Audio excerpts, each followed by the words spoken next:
Start करेंगे इस video को हिंडाल्को इंडस्ट्रीज़ के साथ में। करंट मार्केट प्राइस की बात करें 413 रुपये 5 पैसे का है। 8 रुपये 80 पैसे यानी कि 2.18% की तेज़ी के साथ शेयर ने क्लोजिंग दी है फ्राइडे के दिन।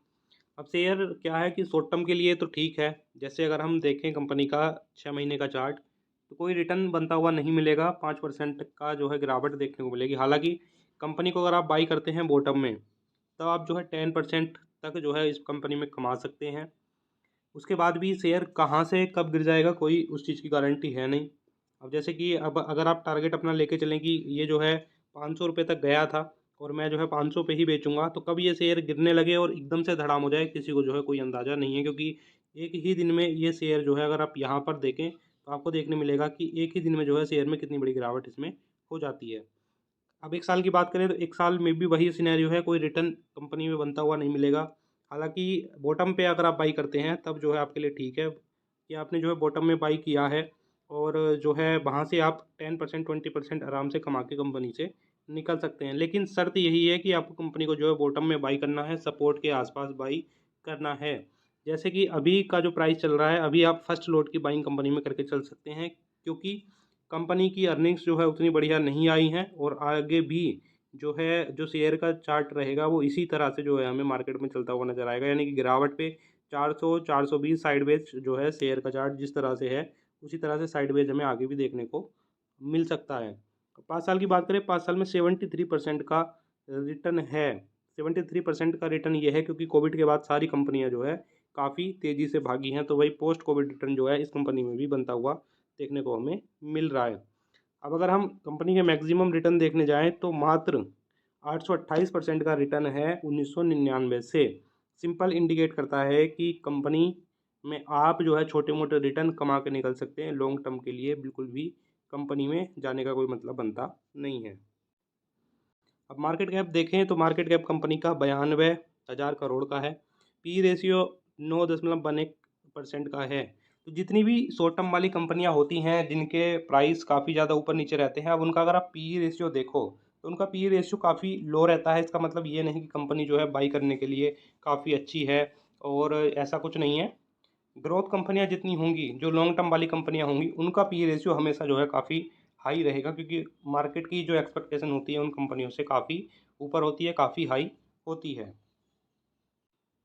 Q4 फाइनेंशियल की बात करें तो जो रिवेन्यू है, रिवेन्यू मार्जिनली अप हुआ है।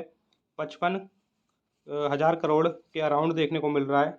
नेट इनकम की बात करें तो नेट इनकम मात्र 2,000 करोड़ के ऊपर देखने को मिल रही है। तो जो कंपनी का रिवेन्यू है बाई ऑन बाई बेसिस पे मार्जिनली अप है, लेकिन जो नेट प्रॉफिट है वो कंपनी का गिरा है 37% के अराउंड। अर्निंग पर शेयर की बात करें तो 10 रुपये 83 पैसे का है। 37% की गिरावट इसमें भी है। वहीं अगर नेट प्रॉफिट मार्जिन की बात करें तो 4.32% का है। 37% ये भी गिरा है, यानी कि कंपनी के मार्जिन क्या है, बुरी तरह से टूटे हैं। अब जितने भी मेटल के स्टॉक हैं, जितने भी सीमेंट के स्टॉक हैं, उन सब में आपको सेम चीज़, सेम पैटर्न फॉलो होता हुआ देखने को मिलेगा। रेवेन्यू कंपनी का या तो बढ़ा हुआ मिलेगा या थोड़ा सा घटा हुआ मिलेगा, या फिर लगभग लगभग फ्लैट रहेगा बाई ऑन बाई बेसिस पे। लेकिन जो कंपनी का नेट इनकम है, नेट प्रॉफिट है, वो आपको बहुत ज़्यादा गिरा हुआ मिलेगा। उसके पीछे का रीज़न हम काफ़ी बार वीडियो में डिस्कस कर चुके हैं, क्योंकि जो रॉ मटेरियल कंपनियां, इन जैसी कंपनियां यूज करती हैं, वो काफ़ी ज़्यादा इनको हाई प्राइस पे मिला था। पूरे ही अगर हम पूरे ही लास्ट ईयर की अगर बात कर लें तो उसमें काफ़ी ज़्यादा वॉलेटिलिटी जो है उसमें देखने को मिल रही थी। ऐसे में होता क्या है कि कंपनी के जो मार्जिन है, मार्जिन टूट जाते हैं। जैसे हम यहाँ पे भी देख रहे हैं 37% तक मार्जिन जो है टूटे हैं कंपनी के। उस वजह से होता क्या है कि कंपनी जो है प्रॉफिट जनरेट नहीं कर पाती है। ऐसे में क्या है, कंपनी के फाइनेंशियल जो है बिगड़ जाते हैं। नंबर गिरे हैं कंपनी के, लेकिन फिर भी जो एक्सपेक्टेशन लगाई गई थी, एक्सपेक्टेशन से अच्छा जो है कंपनी ने काम किया है। 3.10 रुपये पर शेयर की एक्सपेक्टेशन थी, जबकि 3.74 रुपये पर शेयर के हिसाब से अर्निंग कंपनी ने रिलीज की है, जिसमें कि 20% 20.5% का सरप्राइज हमें देखने को मिलता है। रेवेन्यू के मामले में भी जो एक्सपेक्टेशन थी उसको जो है 2.92% के मार्जिन से यहाँ पर बीट किया है। नंबर आने के बाद हमें जो है शेयर के प्राइस में 2% की तेज़ी भी देखने को मिली है। तो मान के चल सकते हैं कि जो नंबर आए हैं हिंडाल्को के, उसको जो है मार्केट ने अदरवाइज नहीं लिया है, उसको जो है ठीक तरह से लिया है।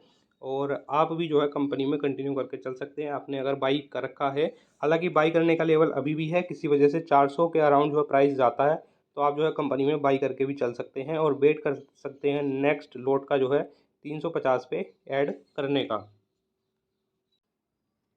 आगे जो कंपनी हमारे पास में है उसका नाम है नाइका। अब ये कंपनी का जब आईपीओ लिस्ट हुआ था तो बम्पर इसने लगभग दोगुने तक का रिटर्न जनरेट करके दिया था, लेकिन आईपीओ के बाद से जो है कंपनी में लगातार गिरावट हमें देखने को मिली है। स्प्लिट भी हुआ था रिसेंटली शेयर, और स्प्लिट होने के बाद भी कोई खास जो है शेयर चलता हुआ नज़र नहीं आया है। 126 रुपये का करंट मार्केट प्राइस है, 1 रुपये की गिरावट के साथ शेयर ने क्लोजिंग दी है। अगर हम इसका चार्ट देखें 6 महीने का, तो 6 महीने में 28% की गिरावट हमें देखने को मिलेगी, क्योंकि शेयर जो है बिल्कुल भी चल नहीं पा रहा है मार्केट में और लगातार जो है शेयर में हमें गिरावट देखने को मिल रही है। अगर इसकी टोटल जो है परफॉर्मेंस की बात करें तो ये 1:5 के रेशियो में जो है स्प्लिट हुआ था। अब 400 रुपये का प्राइस वो है जब ये, यानी कि स्टार्टिंग में जब कंपनी जो है 2000 पे चल रही थी, तो आप जो है अब 1/5 आप इसका कर लीजिए, तो 400 रुपये का वो वाला प्राइस है। उसके बाद से कंपनी लगातार गिरी है, वहाँ से 200 रुपये पे आ गया, 200 से 300 चला गया, 300 से वापस 200 आने के बाद 200 की सपोर्ट को भी ब्रेक किया। अभी क्या है, अभी 100 रुपये के अराउंड जो है 126 रुपये के प्राइस पे जो है चल रहा है। यहाँ पर जो ब्रोकरेज हाउस की तरफ से एस्टीमेट लगाया गया है पोस्ट Q4, वो ये लगाया गया है कि शेयर का प्राइस जो है 120 तक नीचे जा सकता है, और 120 तक जाने के बाद जो है मेरे ख्याल से सपोर्ट लेके ऊपर आ सकता है, या फिर 120 से भी नीचे जा सकता है। जो निवेशक बने हुए हैं कंपनी में कंटिन्यू कर सकते हैं, क्योंकि ऑलरेडी काफ़ी ज़्यादा लॉस में हैं, तो कंटिन्यू करके चल सकते हैं बिना ऐड ऑन किए, यानी कि ऐड कंपनी में एक शेयर भी ना करके जो है कंटिन्यू करके जो भी है वहाँ पे चल सकते हैं। बाई करने का, जब ऐड करने का कोई सजेशन नहीं है तो बाई करने का भी कोई सजेशन कंपनी में नहीं बनता है। मार्केट कैप कंपनी का देखें तो मार्केट कैप जो है 36,000 करोड़ का है, और पी रेशियो देखिए 1800 का पी रेशियो देखने को मिल रहा है, यानी कि इतनी गिरावट के बाद भी कितनी हाई वैल्यूएशन हमें कंपनी की देखने को मिल रही है। तो जितनी नई कंपनी आ रही हैं, जितने स्टार्टअप मार्केट में अब आ रहे हैं, उनकी वैल्यूएशन अब पता नहीं किस हिसाब से जो है सेबी भी ध्यान नहीं दे पा रही है या क्या हो रहा है, कुछ समझ में नहीं आ रहा है। वैल्यूएशन उनकी इस हिसाब से हो रही है कि शेयर का प्राइस जो है उनका मार्केट में आने के बाद पिट ही रहा है, क्योंकि अब कितनी कंपनी अच्छी है और कितनी कंपनी बुरी है उसका पता तभी लगता है जब वो कंपनी शेयर मार्केट में आती है।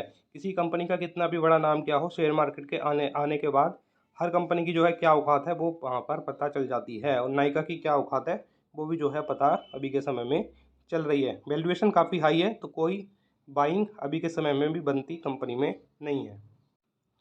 अब फाइनेंशियल की बात करें Q4 की, तो जो अर्निंग है कंपनी की, यानी कि जो रेवेन्यू है, रेवेन्यू हुआ है 1000 करोड़ के ऊपर का, यानी कि 1310 करोड़, जो कि इंक्रीज हुआ है 35% के अराउंड। उसके अलावा जो कंपनी की टोटल इनकम है, कंपनी ने टोटल इनकम 2.41 करोड़, यानी कि 2,41,00,000 टोटल इनकम कंपनी ने टोटल नेट इनकम जनरेट की है, जो कि गिरी है 71% के अराउंड।